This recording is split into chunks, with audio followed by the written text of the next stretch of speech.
Nammo Phat. Good morning. Thank you for joining me for our daily practice check-in. Listen, listen, listen.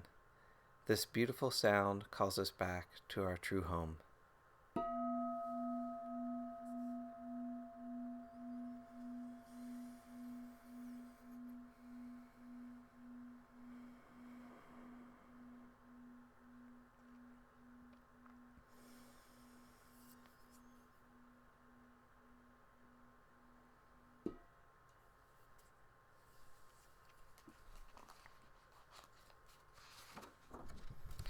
The first mindfulness training.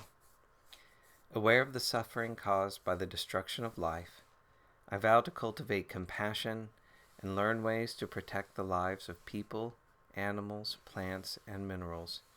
I am determined not to kill, not to let others kill, and not to condone any act of killing in the world, in my thinking, or in my way of life.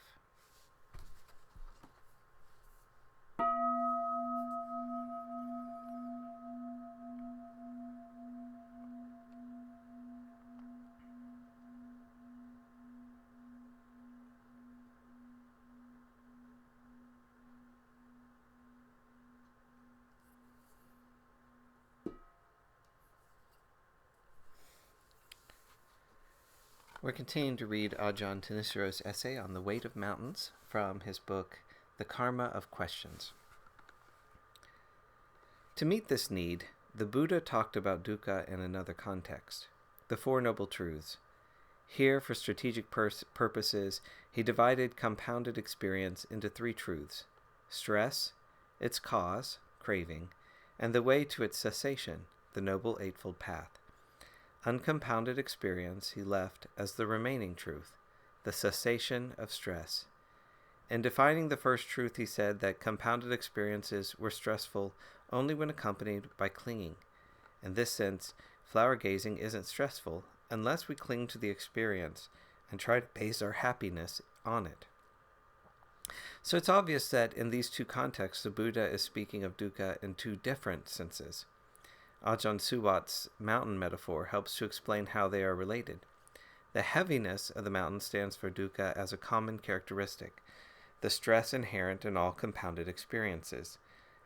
The fact that the mountain is heavy only for those who try to lift it stands for dukkha as a noble truth, the stress that comes only with clinging, the clinging that turns physical pain into mental pain and turns aging, illness, and death into mental distress.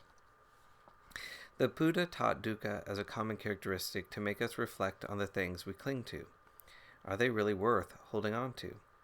If not, why keep holding on? If life offered no pleasures better than those we already get from clinging, the Buddha's insistence on the stress in things like flower gazing might seem churlish and negative. But his purpose in getting us to reflect on the flip side of ordinary pleasures is to open our hearts to something very positive, the higher form of happiness, totally devoid of suffering and stress, that comes only with total letting go.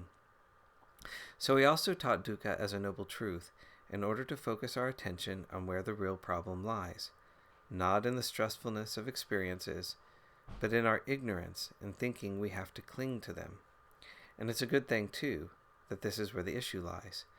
As long as there are mountains, there's not much we can do about their inherent weight, but we can learn to break our habit of lifting them up and carrying them around. We can learn to stop clinging. That will put an end to our sufferings.